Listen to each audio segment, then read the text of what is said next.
It's quite surprising that even though the Torah contains 613 mitzvahs, Parshat Tzav is the only one to have the root of the word mitzvah as its name. And it occurs at the beginning and its conclusion, and it's a phrase used more than 10 times.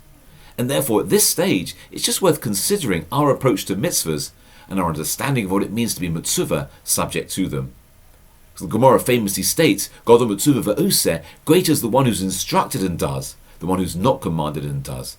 And what does this mean? Well, the Farshim explain, Chazal are teaching us that on a scale of merit, it's a greater act to fulfill a mitzvah than it is to do the same action, but on our own volition.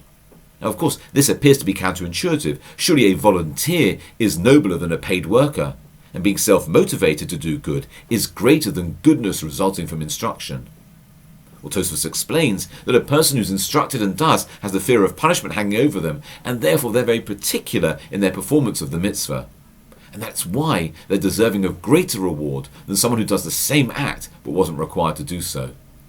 However, there's also another dimension to it. You see, somebody who's ordered to do something and does it shows a greater degree of personal freedom than anybody else. Now again, this seems illogical. However, as we know, our natural human inclination is to resist the dictates of another being. And so when we submit ourselves to that instruction, we've subdued our inclination and we've freed ourselves of that restrictive psyche. That, therefore, is a significant act and is deserving of greater reward than one who merely chooses to act following the whims of their heart. It's something to think about as we celebrate Pesach, the Zman Cherusenu, the season of our freedom.